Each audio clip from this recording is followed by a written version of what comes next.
Assalamualaikum warahmatullahi wabarakatuh.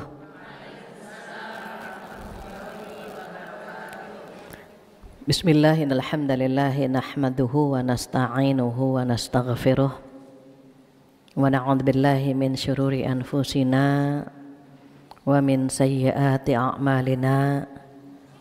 Man yahdihillahu fala mudhillalah wa may yudhlilhu fala hadiyalah. Asyhadu an la ilaha illallah wahdahu la syarikalah wa asyhadu anna Muhammadan abduhu wa rasuluh la nabiyya ba'dah. Alhamdulillah dan alhamdulillah, hari ini kita memasuki tanggal 1 bulan Zulhijjah.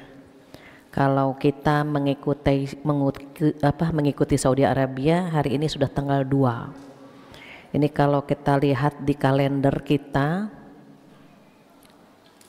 hari ini tanggal 1 bulan Zulhijjah, di mana kita memasuki bulan haram. Allah Subhanahu wa ta'ala menyampaikan kepada kita bulan haram itu ada 4. Dari 12 bulan yang ada, bulan haram itu ada 4, 3 bulan berturut-turut dan 1 itu terpisah. Apa saja yang berturut-turut? Yang berturut-turut itu bulan Dzulqa'dah, bulan Zulhijjah, bulan Muharram, dan yang terpisah itu bulan Rajab. Alhamdulillah kita memasuki tanggal 1 bulan Zulhijjah, di mana Allah melipat gandakan pahala kebaikan kita. Mudah-mudahan yang hadir di sini pahalanya berlipat ganda. Duduknya kita di sini dicatat oleh Allah sebagai amal pemberat timbangan di hari kiamat nanti, insyaallah. Amin ya rabbal alamin. Tak lupa salawat dan salam kita sampaikan kepada kekasih kita Rasulullah sallallahu alaihi wasallam, yang alhamdulillah setiap bulan kita pelajari sabdanya. Berharap sekali dengan mempelajari sabda beliau kita bisa menjadi umat Nabi Muhammad yang bisa menghidupkan sunnahnya, bisa mengamalkan syariatnya, bisa selalu bersalawat kepadanya, dan mudah-mudahan bisa mendapatkan syafaat di hari kiamat nanti, insyaallah. Amin ya rabbal alamin. Hari ini kita memasuki hadis keberapa, Bu? Hadis ke-11. Boleh tolong buka hadis ke-11? Neng MC-nya boleh tolong bacakan hadis ke-11. Ibu-ibu yang punya HP bisa di-download hadis arba'in. Alhamdulillah kita sudah membacanya, sudah membahasnya 10 hadis. Hari ini kita akan lanjut dengan hadis ke-11. Silahkan. Bismillahirrahmanirrahim. Hadis yang ke-11, kerjakan yang diyakini, tinggalkan yang meragukan. An Abi Muhammad Al-Hasani bin Ali bin Abi Thalib sibti Rasulillahi wa rayhanatihi radhiyallahu anha qala hafiztu mi Rasulillahi da'ma yaribuka ila ma la yaribuka, yang artinya adalah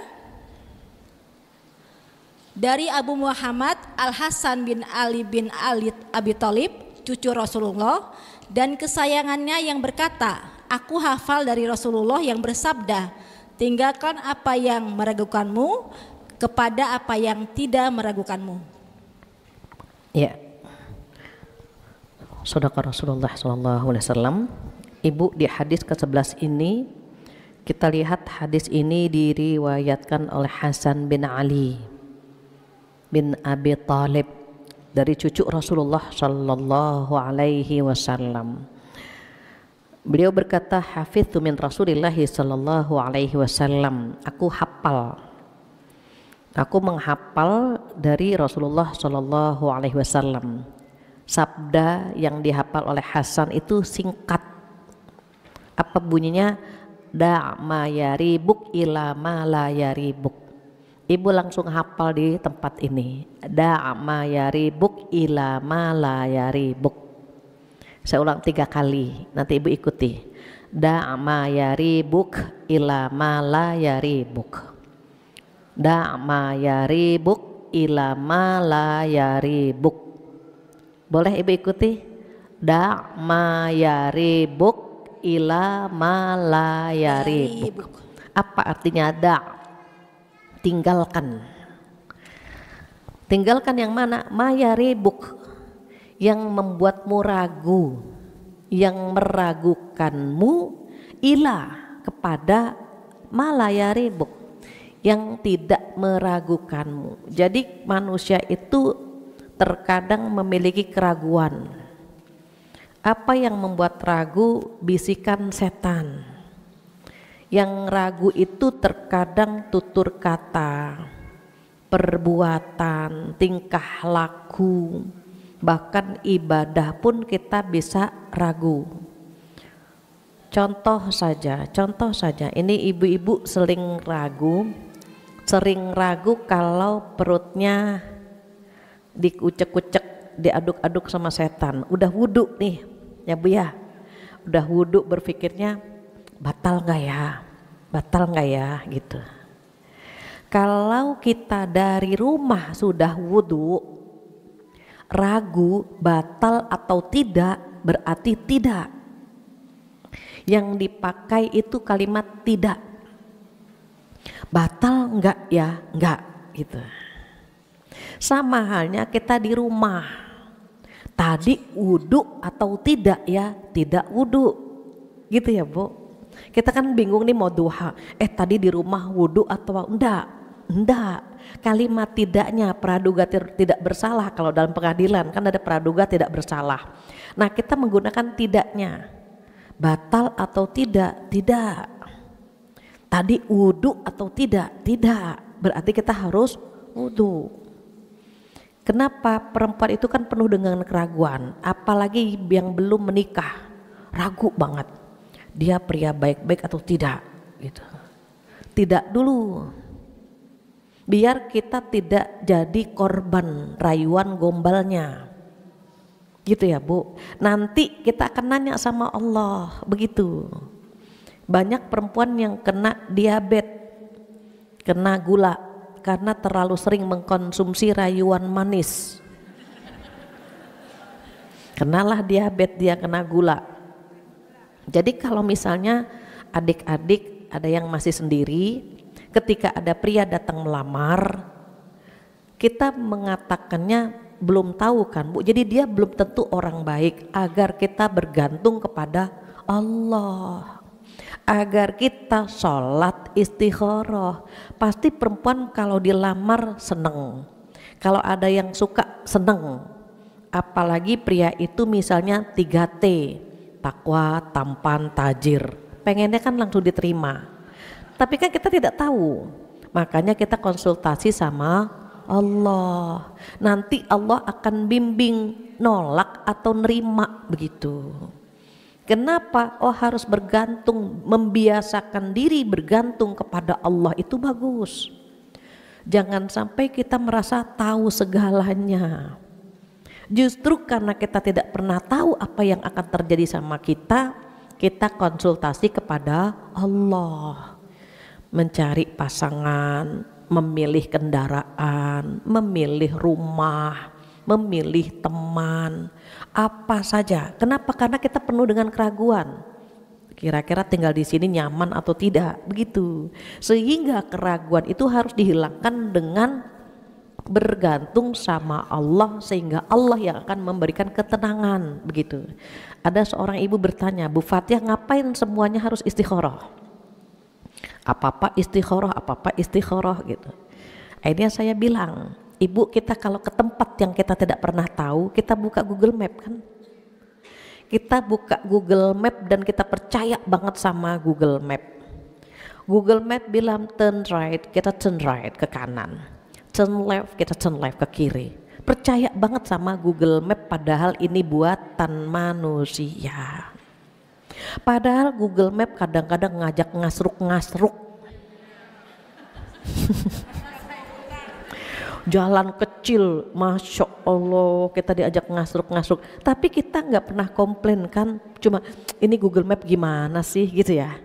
Sekarang langit dan bumi digenggam sama Allah, kita digenggam sama Allah, kehidupan kita itu banget bergantung sama Allah, sangat bergantung.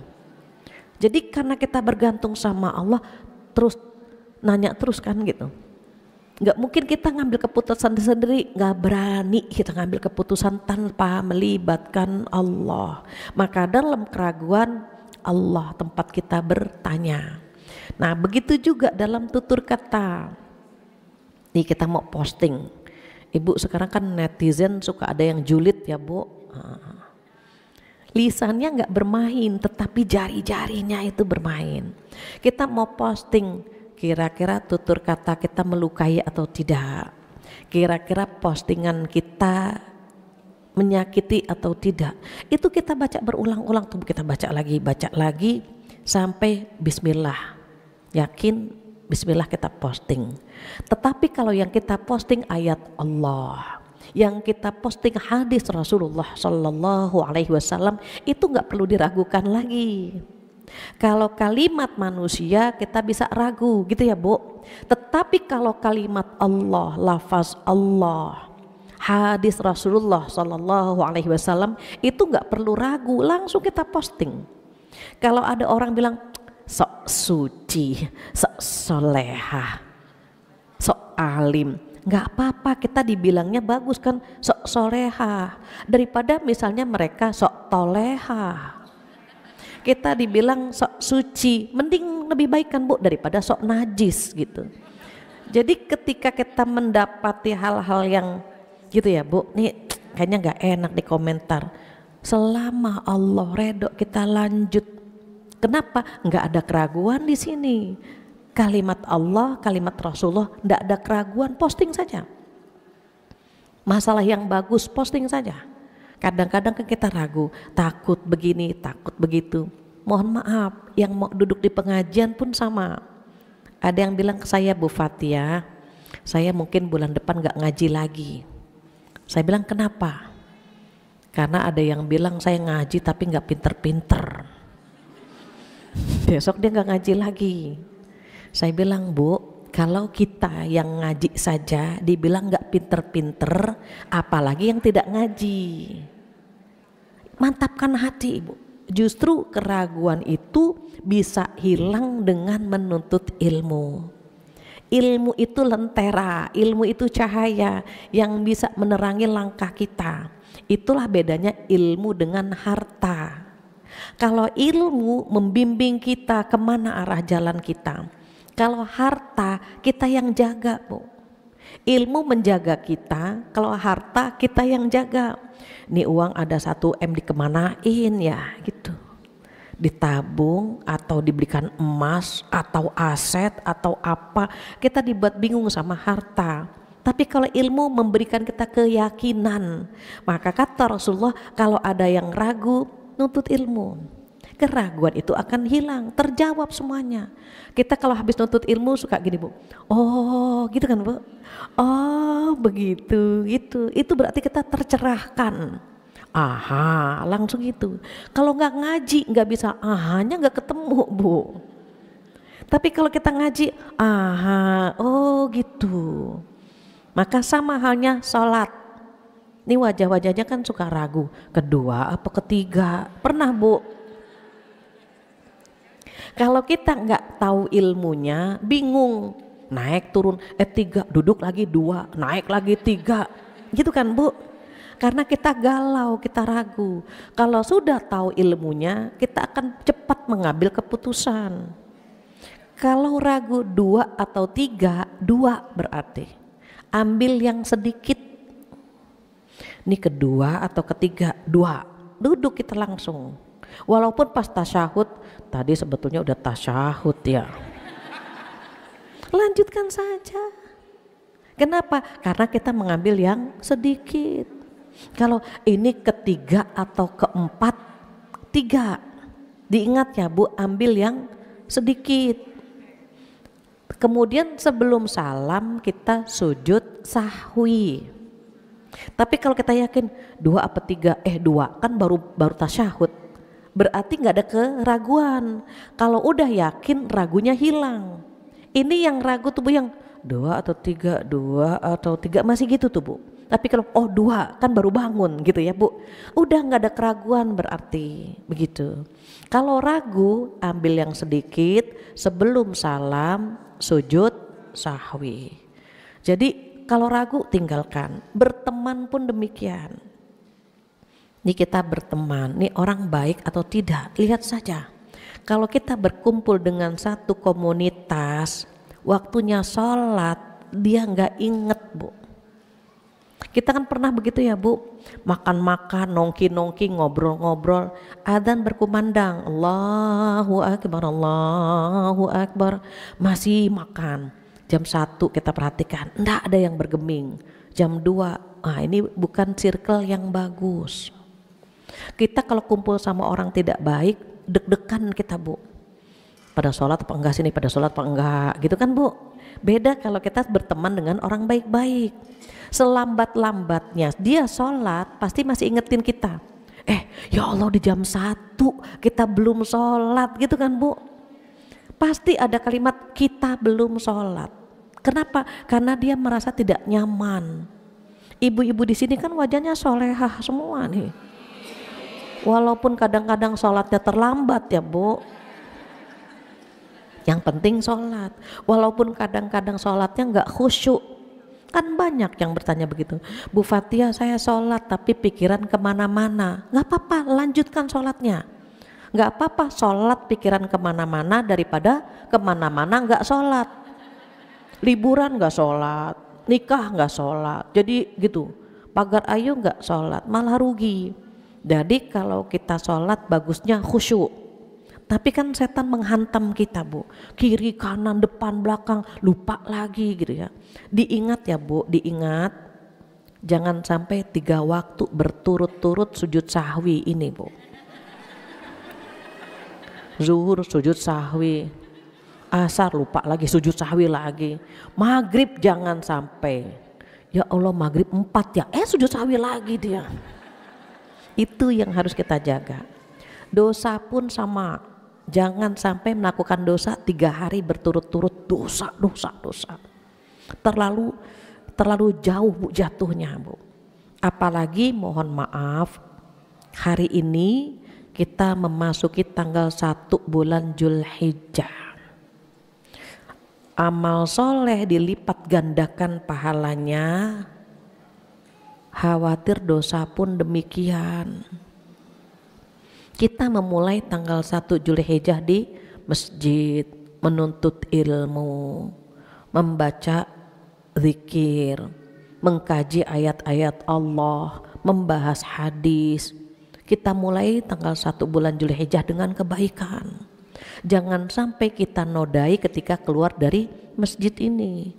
Kadang-kadang nauzubillah ya Bu, setan tuh lebih licik dari apa yang kita pikirkan. Di masjidnya bagus, keluar masjid langsung nanya, ngelihat tadi nggak Bu Susi? Iya ngelihat, liatin deh bajunya sama jilbabnya nggak matching. Iya. baru keluar Ibu, baru keluar dari masjid. Nanti gayanya khusyuk, nanti semuanya dibacain tuh. Tahu nggak Bu Tuti yang senderan? Dia tidur waktu ngaji, astagfirullah. Dia udah namanya disebut sama Allah Ibu. Saking tenangnya dia baca doa tidur, tetapi namanya disebut sama Allah. Semua yang duduk di sini nih Bu, disebut namanya sama Allah semuanya Bu, satu persatu di hadapan para malaikat disebut Bu. Yang pertama datang siapa, yang terakhir datang siapa, yang nganter air nih Bu, walaupun cuma sebentar.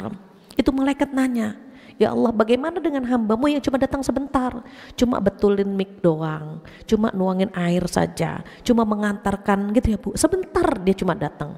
Apa kata Allah? Catat namanya sebagai orang yang duduk di majelis ilmu. Coba Ibu, yang sebentar saja dicatat Ibu, apalagi yang lama kita yang hadir dari pagi. Ibu jam berapa tadi duduk di sini? Jam 9. Oh ada yang jam 8. Masya Allah. Oh jauh, di mana? Oh yang kemarin yang dari BSD. Alhamdulillah jam 8 ya Bu, setiap langkah. Kemarin Ibu datang habis subuh kan? Sekarang udah berkurang jam 8 ya Bu. Jadi setiap ada keyakinan untuk hadir di sini karena kita tahu ilmunya, kita tahu pahalanya, maka kita termotivasi untuk mengamalkannya. Contoh, karena kita memasuki tanggal 1, Ibu kemarin udah potong kuku enggak? Sunnah ya Bu, sunnah. Ketika memasuki tanggal 1 bulan Zulhijjah, yang mau kurban udah enggak boleh motong kuku. Jadi baiknya ketika memasuki tanggal 1 Zulhijjah, yang mau kurban nggak boleh potong kuku. Tapi Ibu baru tahu, oh nggak boleh ya. Terus tiba-tiba tanggal 6, tanggal 7 kukunya gondrong. Dipotong boleh nggak? Boleh. Kan hukumnya sunnah. Hukumnya sunnah memotong kuku sebelum memasuki tanggal 1 bulan Zulhijjah. Kalau ternyata di tengah bulan Zulhijjah rambut gondrong, kuku gondrong misalnya, terus kita potong boleh nggak? Boleh. Karena anjurannya hanya sunnah, otomatis melakukannya hanya makruh, tidak sampai larangan kepada haram.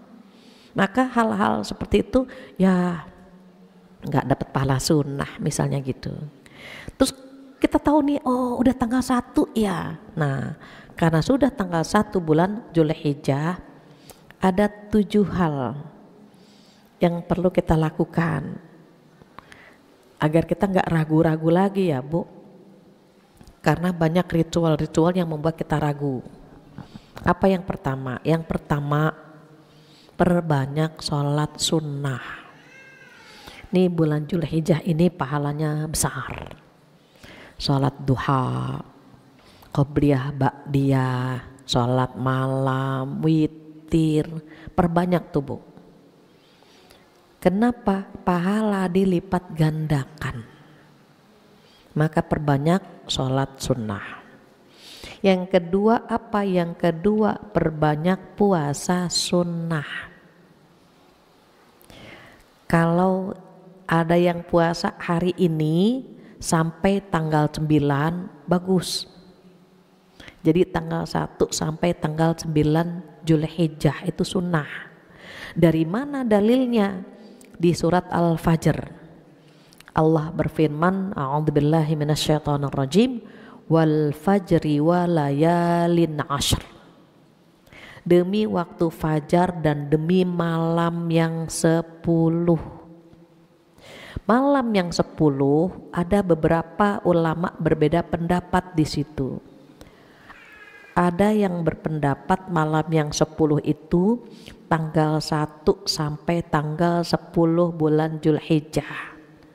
Kalau tidak salah Ibnu Abbas termasuk yang berpendapat malam 10 itu tanggal 1 sampai 10 bulan Zulhijjah. Coba Allah bersumpah demi malam yang 10. Jadi 10 malam ini nih keren Bu, Masya Allah. Ada pendapat yang kedua, malam yang 10 itu adalah tanggal 1 sampai tanggal 10 bulan Muharram. Berarti bulan depan. Ada juga ulama yang berpendapat tanggal 21 sampai tanggal 30 Ramadan. Mengapa ulama berpendapat dengan 3 pendapat ini? Karena masing-masing memiliki dalil. Masing-masing melihat ada hari yang istimewa di 10 hari tersebut. Kalau bulan Zulhijjah karena ada hari Arafah. Kalau bulan Muharram karena ada hari Asyura. Kalau bulan Ramadan karena ada malam Lailatul Qadar. Makanya ulama berpendapat di 3 waktu ini. Jadi kalau ada yang puasa nggak usah ragu-ragu, puasa lanjutkan. Dari tanggal 1 sampai tanggal 9. Karena tanggal 10-nya haram puasa tanggal 10. Idul Adha kan berarti Bu. Terus kalau ya terlambat, kita nggak bisa puasa dari tanggal 1. Perbanyak saja puasa sunnah yang lain. Bisa Senin, Kamis, atau hari Tarwiyah. Hari Tarwiyah itu 1 hari sebelum hari Arafah. Mohon maaf, misal ya Bu, kita kalau lihat kalender kita, Idul Adha itu kan jatuh hari Senin, gitu ya Bu ya. Hari Senin Idul Adha, maka puasanya Sabtu dan Ahad, 2 hari. Sabtu hari Tarwiyah, Ahad hari Arafah. Kalau nggak bisa juga 2 hari, ya ibu itu lagi pada kondangan Bu misalnya. Gimana dong? Ambil 1 hari, boleh Bu, yaitu hari Arafah saja. Mengapa puasa hari Arafah, puasa 1 hari, dihapus dosa-dosa kita 1 tahun yang lalu dan 1 tahun yang akan datang. Masya Allah ibu, rugi kalau hari Arafah nggak puasa tuh, rugi banget ibu. Karena puasa 1 hari menggugurkan dosa 2 tahun, 1 tahun yang lalu dan 1 tahun yang akan datang.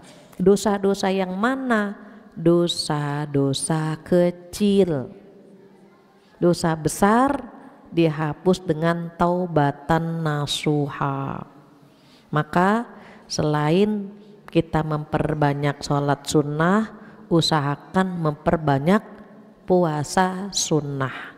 Nanti tanggal 11, 12, 13 bulan Zulhijjah tuh haram puasa Bu. Tadi ya contoh Idul Adha misalnya hari Senin, Selasa, Rabu, Kamis haram puasa. 4 hari haram tuh. Senin, Selasa, Rabu, Kamis haram puasa. Jangan terlalu solehah. Enggak, saya terbiasa puasa Senin Kemis. Kan sunnah Rasulullah, betul. Senin Kemis sunnah, tetapi ini lagi diharamkan. Enggak boleh Bu. Allah mengharamkan gitu ya. Kenapa kita jadi puasa? Kenapa? Waktunya makan hewan kurban. Makanya nanti kita perhatikan di hari tasyrik ini banyak ibadah-ibadah yang bisa kita lakukan. Jadi yang kedua puasa sunnah ya Bu. Yang ketiga apa? Yang ketiga perbanyak zikir. Zikir, perbanyak taubat, istighfar, dan takbir. Kalau orang Indonesia bilangnya takbiran. Kapan? Nah, kalau memang hari Senin Idul Adha, ibu hari Ahad Asar itu udah boleh tuh Bu takbir. Sampai kapan? Sampai Kamis Asar. Beda ya Bu, kalau Idul Fitri sampai sholat Id kan selesai. Kalau Idul Adha enggak, sampai hari tasyrik. Senin Idul Adha, Selasa, Rabu, Kamis itu masih boleh takbir. Bahkan dianjurkan memperbanyak takbir sampai Kamis Asar. Ngecek sedikit, takutnya ada yang masih takbiran yang lama. Nanti ibu lanjutkan. Allahu Akbar, Allahu Akbar, Allahu Akbar. La ilaha illallah wallahu akbar. Ibu lanjut.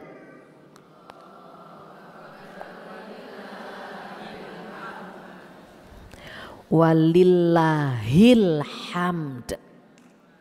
Bukan walillahil ham. Awalnya asalnya walillahil hamdu. Jadi ibu pernah dengar alhamdulillah. Alhamdu dulu baru lillah. Kalau ini lillah dulu baru alhamdu. Kalau digabung walillahil hamdu, begitu. Kalau digabung, karena kita berhenti diwakafkan, wakaf ya Bu, wakaf kan berhenti. Walillahil hamd gitu. Terkadang masih suka ngedenger di masjid walillah ilham. Ilham dari mana? Jadi nanti kita luruskan, bukan walillah ilham, tapi walillahil hamd gitu ya Bu. Oke, kita ulang lagi. Allahu akbar, Allahu akbar, Allahu akbar. La ilaha illallah wallahu akbar.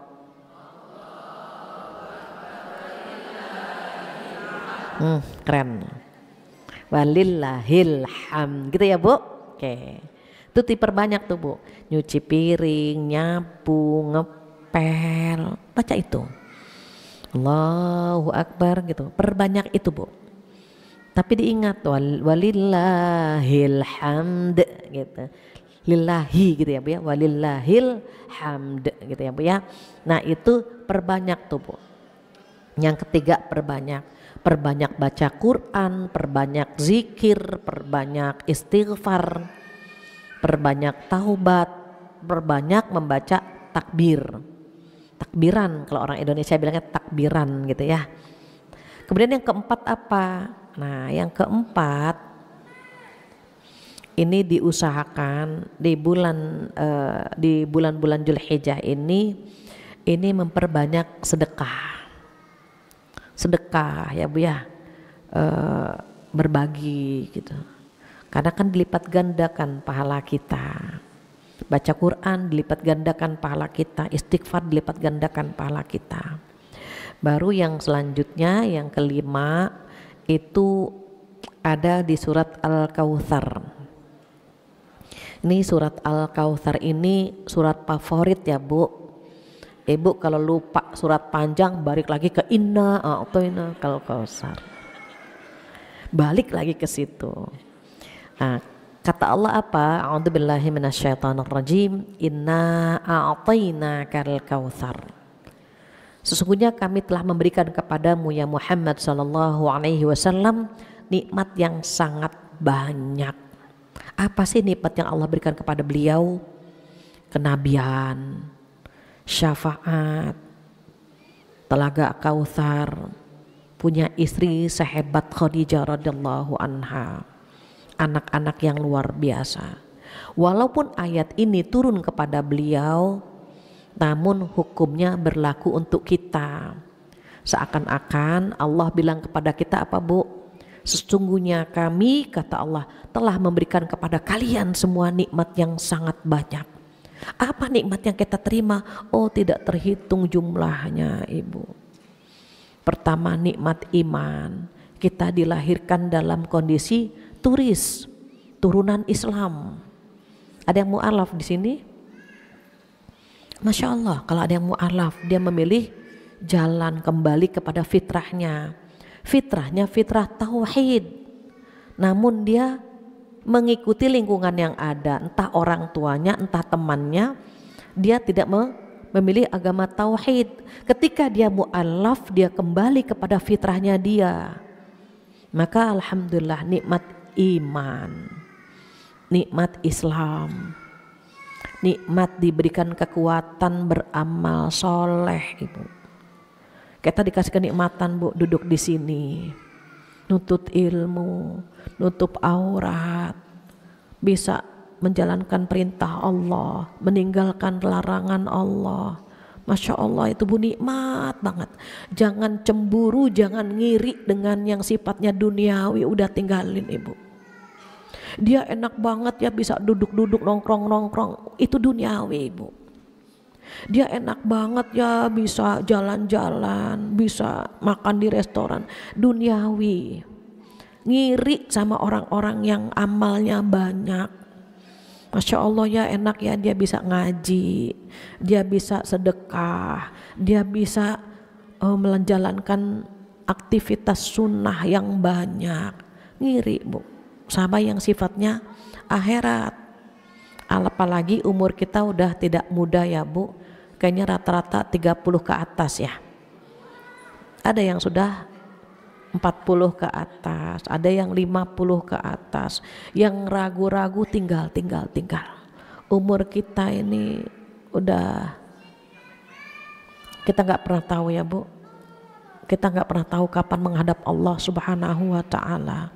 Jadi kalau dari tahun ke tahun amalan kita standar begitu aja tuh, malu, Masya Allah malu ibu. Qadarullah itu belum lama ya Bu, saya punya keponakan 20 sekian umurnya Bu. Karena sakit meninggal Bu. Meninggalnya tuh kayak milih sendiri, malam Jumat dikuburkannya di makamnya orang-orang baik-baik gitu. Di situ saya bercermin, Masya Allah, kalau kita boleh memilih meninggalnya di hari yang baik, yang menyolatkan banyak, yang mendoakan banyak gitu ya Bu ya. Seandainya kita boleh milih Bu, kita pengen banget meninggal dalam kondisi husnul khotimah, harinya indah, dalam kondisi yang indah kan gitu ya Bu. Pengennya kan gitu. Tetapi kan Allah mewafatkan kita tergantung kebiasaan. Kebiasaan kita ngapain kan gitu. Jadi ketika kita merasa ada yang kayaknya ragu, gak nyaman gitu. Kalau misalnya ragu mau ke bioskop, ragu, gak usah ke bioskop ibu. Kenapa? Takut meninggal di bioskop kan gitu Bu. Terkadang kita kan punya keraguan Bu, kalau mau ke bioskop, aduh takut meninggal di bioskop ya gitu. Gak jadi kita Bu. Kita mau ngerumpi, aduh takutnya lagi ngerumpi tiba-tiba gitu kan Bu. Nggak jadi.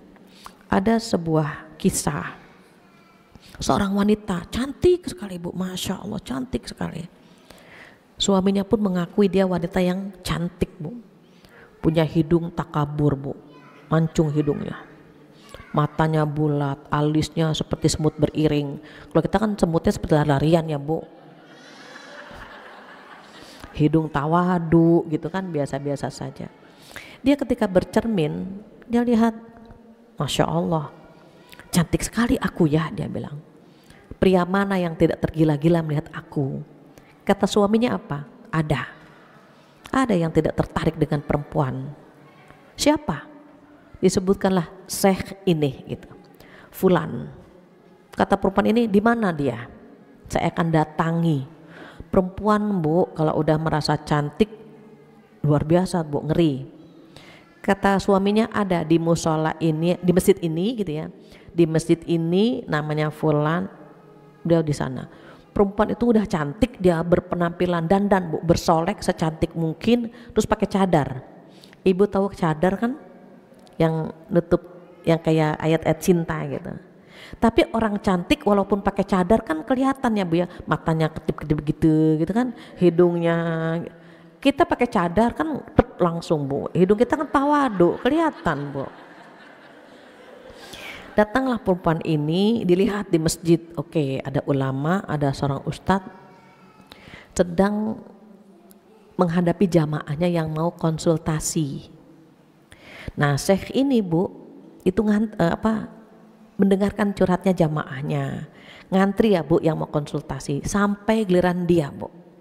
Perempuan cantik ini bilang, Syekh, ulama ya ustadz, mohon maaf saya agak rahasia konsultasinya, bisa nggak agak ke pojok sedikit gitu. Masih di masjid ya Bu, masih di masjid. Perempuan kalau udah menggoda kan ngeri Bu. Akhirnya baik, tapi kan masih masjid, orang masih lalu lalang, masih banyak orang. Agak ke masjid, dibuka Bu cadarnya. Terus gitu, wah Masya Allah, kaget Bu ulama ini. Cantik sekali gitu. Langsung apa kata ulama ini? Apakah Anda aman ketika Anda menggoda pria baik-baik dan Anda meninggal dalam kondisi menggoda pria baik-baik?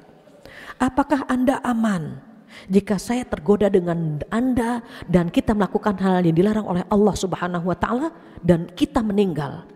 Apakah Anda aman? Ada 16 pertanyaan Bu, sampai perempuan ini menggigil ketakutan Ibu. Ketakutan, apakah Anda aman gitu? Kalau Anda meninggal dalam kondisi seperti ini, punya niat buruk, bersolek untuk pria lain, itu ketakutan perempuan itu Bu. Pulang Bu ke rumah, nangis dia Bu, nangis, takut mati dalam kondisi menggoda orang baik-baik.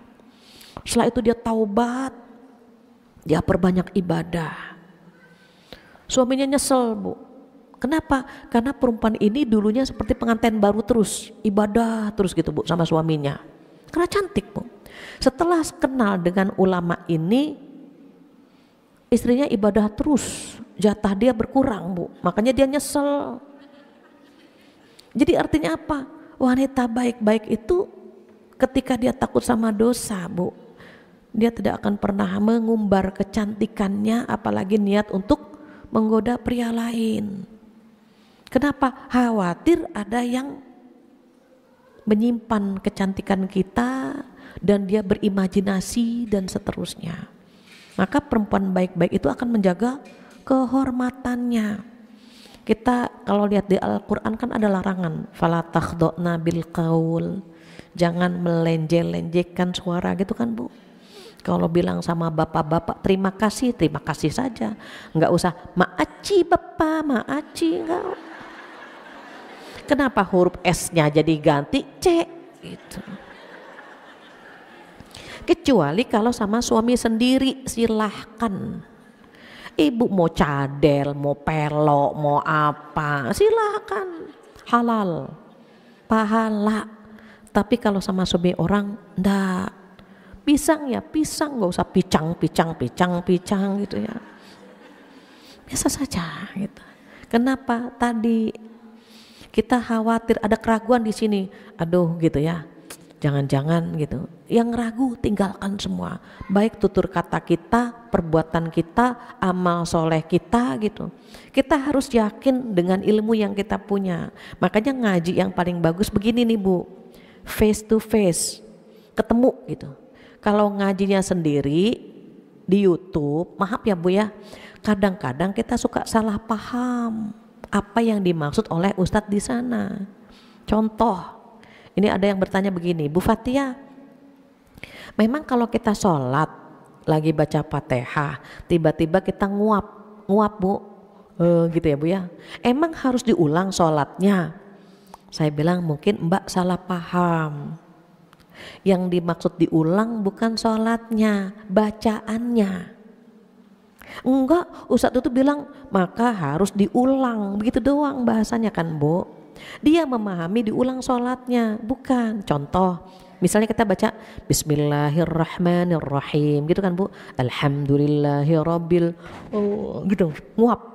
Diulang Bu, Alhamdulillahirabbil alamin. Jangan sambil nguap sambil baca. Alhamdulillah. Terus lanjut. Enggak. Tadi anggaplah bacaan yang tadi itu belum sempurna. Atau sama, misalnya kita baca ihdinas siratal mustaqim, siratal ladzi terputus kan Bu, ulang lagi, maksudnya begitu.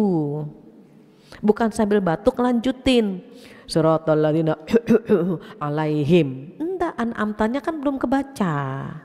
Diulang bacaannya, bukan sholatnya. Seperti itu tuh Bu, contoh ya Bu ya. Jadi kalau misalnya kita ragu, nanya kepada yang tahu. Khawatir keraguan itu diikuti oleh yang lain, jadi ikut ragu gitu. Makanya perilaku kita, tutur kata kita, ibadah kita harus betul-betul yakin. Kenapa? Kalau kita tidak yakin, itu ibadahnya khawatir ngambang Bu. Karena ibadah yang diterima itu cuma 2 syaratnya. Apa yang pertama? Niatnya benar.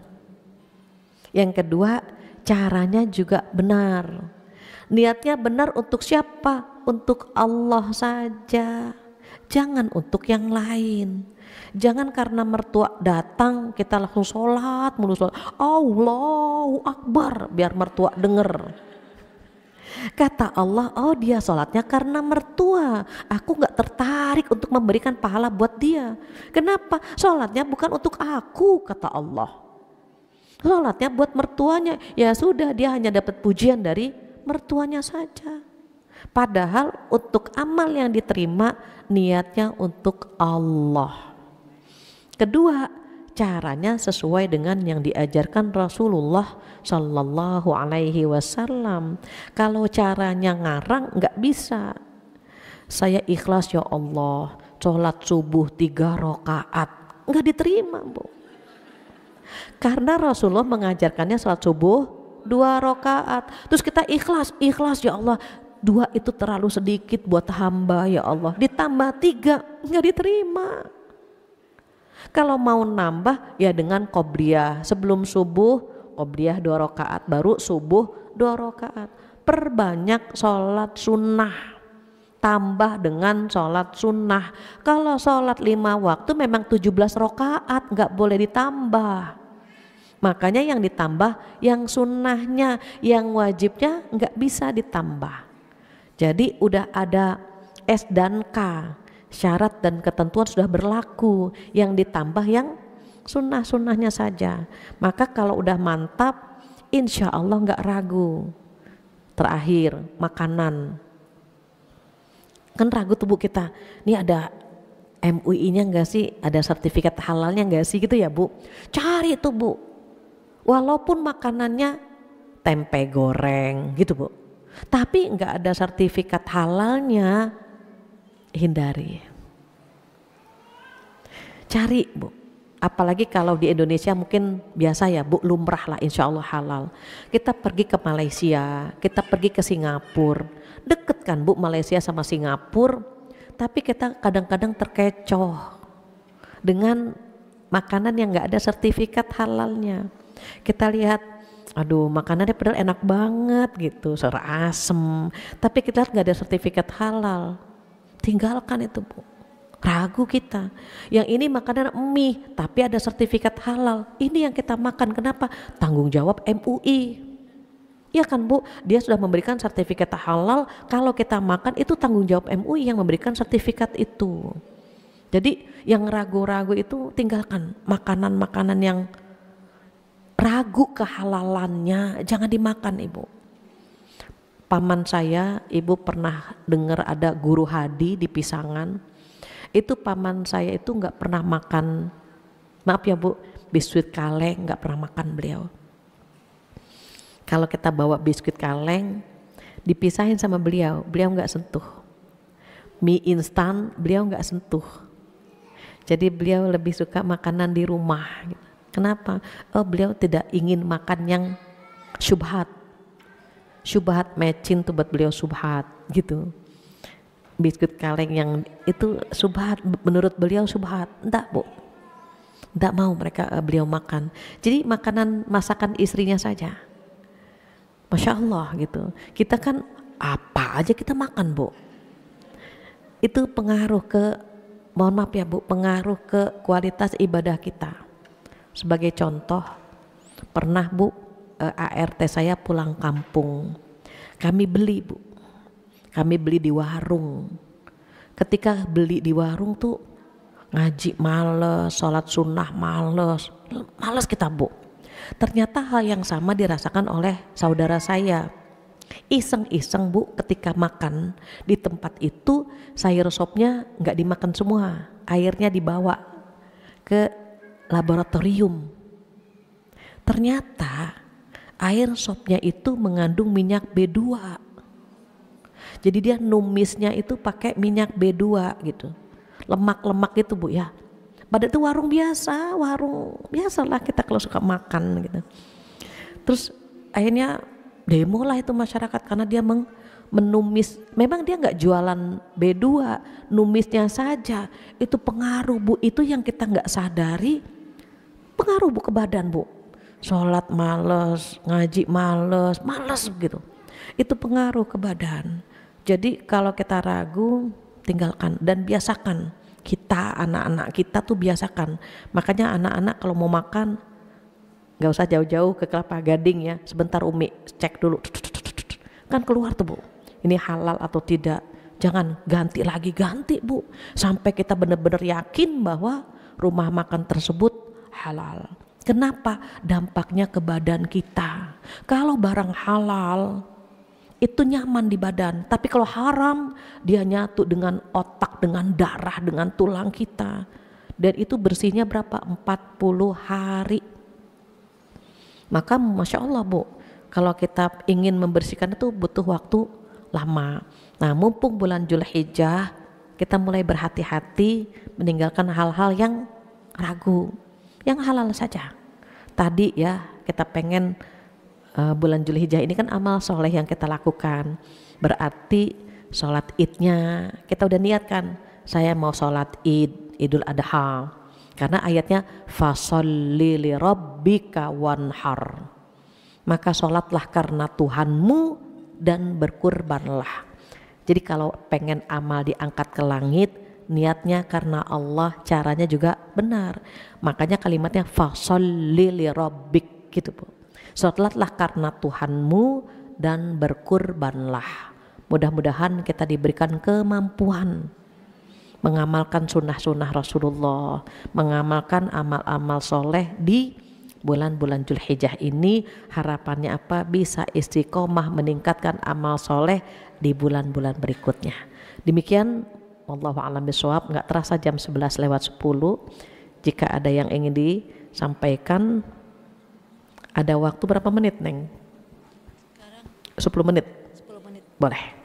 Baik, saya kembalikan kepada MC, silahkan.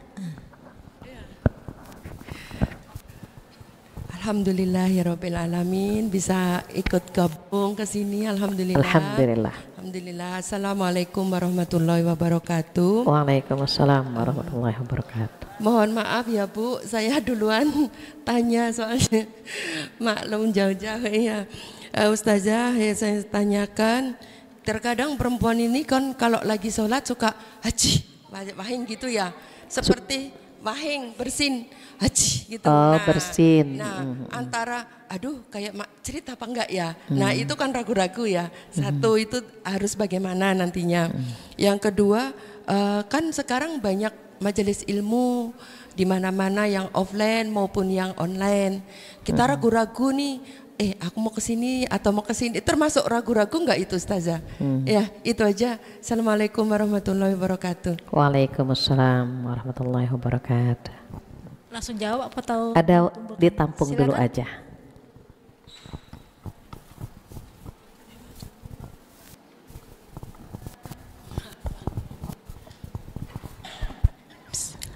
Bismillahirrahmanirrahim. Terima kasih Ustazah. Assalamualaikum warahmatullahi wabarakatuh. Waalaikumsalam warahmatullahi wabarakatuh. Baik Ustazah, saya mau gini. Orang tua saya sudah meninggal dua-duanya. Kemudian saya suka, sejak orang tua saya meninggal, saya suka mengirimkan yasin gitu, tahlil. Kemudian ada beberapa bulan kemarin saya sudah meniatkan untuk membaca Al-Quran 1 gelontong pahalanya untuk kedua orang tua saya. Tapi kemudian saya melihat kajian, saya juga mengikuti kajian Ustadz Salafi, Ustadzah, dan saya juga melihat di sosial media ada Ustadz Salafi yang mengatakan bahwa tidak diajarkan oleh Rasulullah untuk memberikan hadiah bacaan Quran. Yang saya pertanyakan, mungkin doa iya nyampe gitu, tapi pahala membaca Al-Quran tidak nyampe seperti itu, tapi doa nyampe. Nah, yang saya pertanyakan, terkadang kita dalam majelis taklim itu ila hadratin Nabi Mustafa Muhammadin sallallahu alaihi wasallam Al-Fatihah. Nah, itu kan umul kitab ya Ustazah. Itu bagaimana? Jadi saya juga agak sedikit ragu-ragu gitu, apakah selama ini saya salah gitu mengirimkan yasin atau pahala Quran, karena saya sebelum membaca Quran saya mengajukan proposal kepada Allah.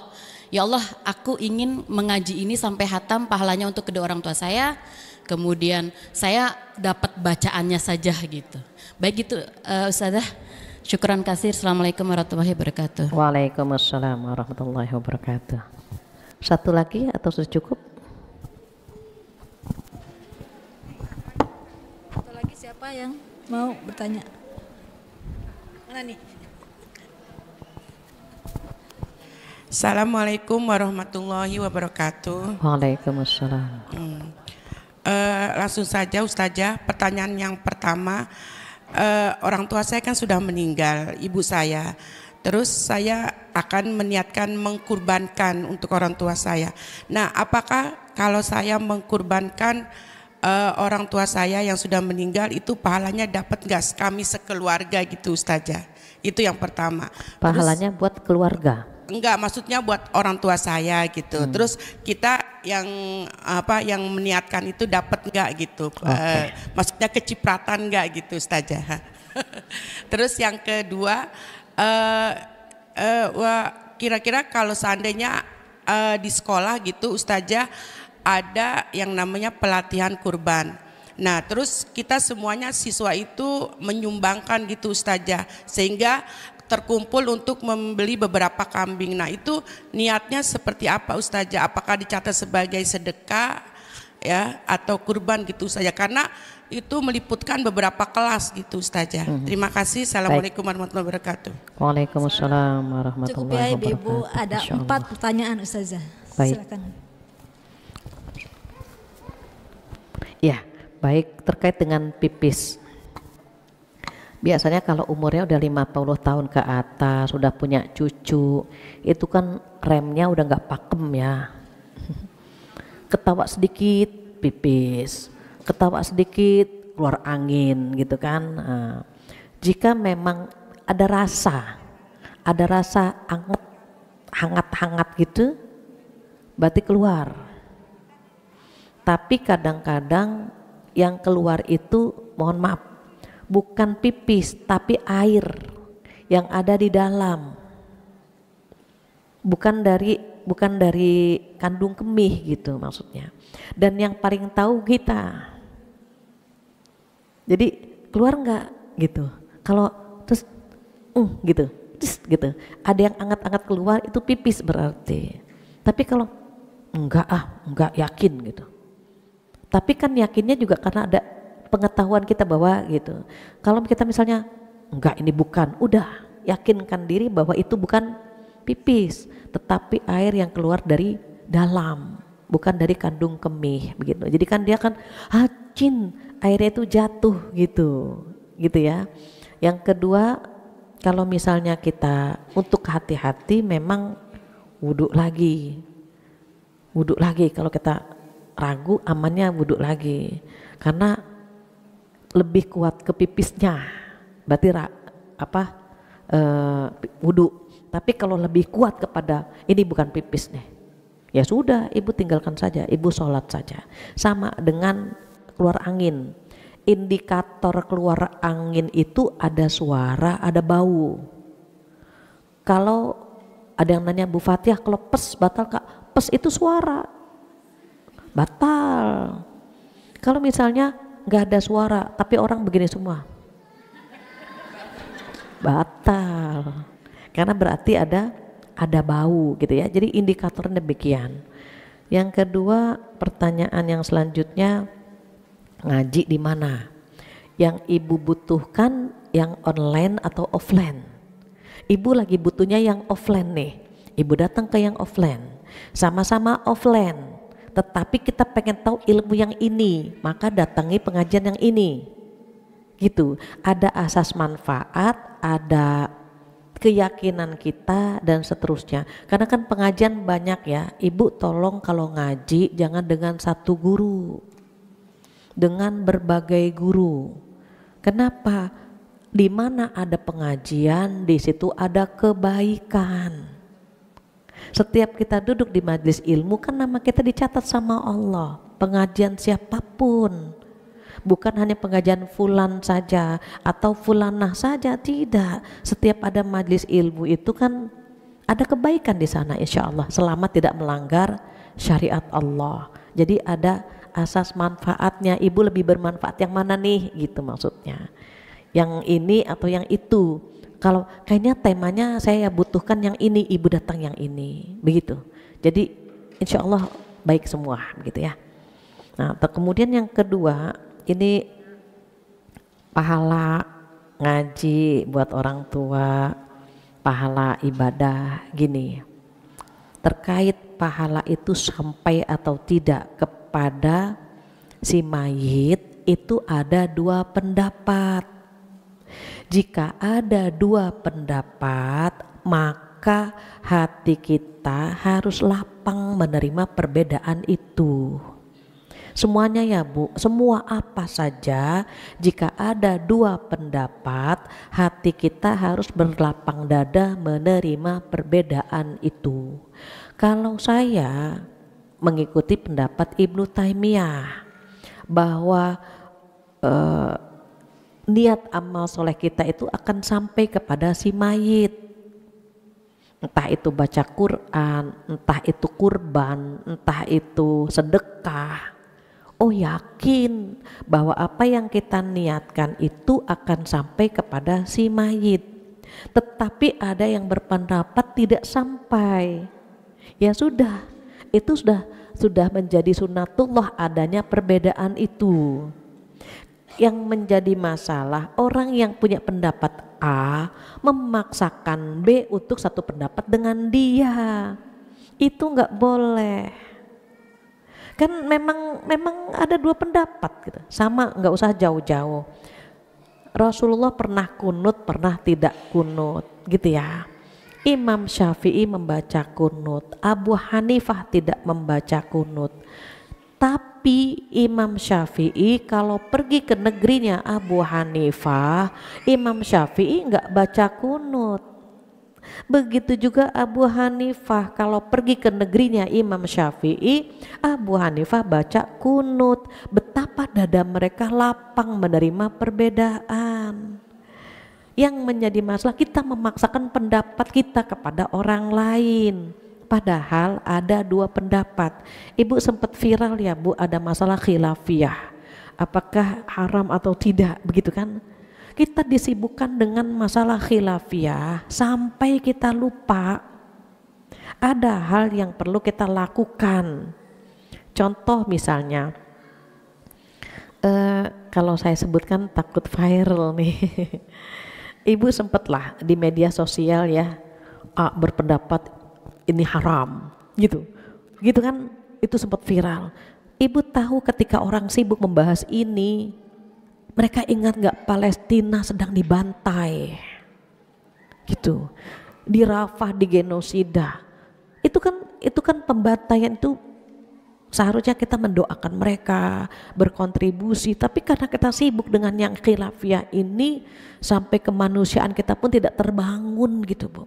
Sibuk dengan perbedaan ini. Jadi kalau misalnya kita yakin, oh ada dua pendapat, kita ngambil pendapat yang ini, yakin bahwa ini boleh, ini sampai begitu.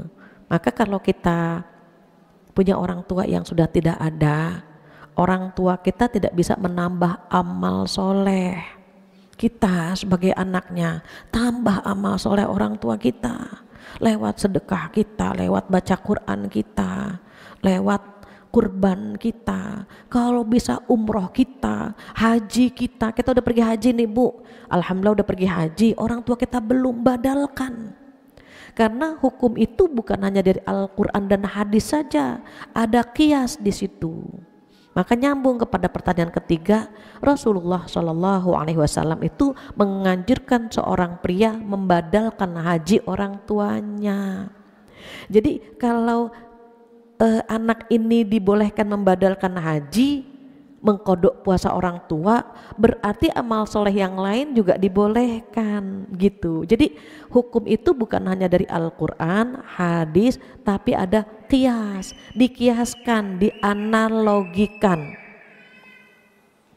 Jadi dianalogikan, oh badal haji Rasulullah menganjurkan, kodok puasa orang tua dibayarkan, berarti ibadah yang lain juga dibolehkan, begitu.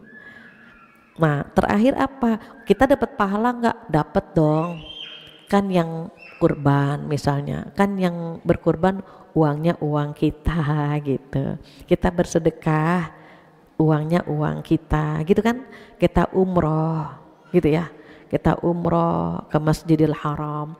Udah umroh buat kita, umroh juga kan buat orang tua kita kan yang mengerjakan kita. Insya Allah dapat pahala.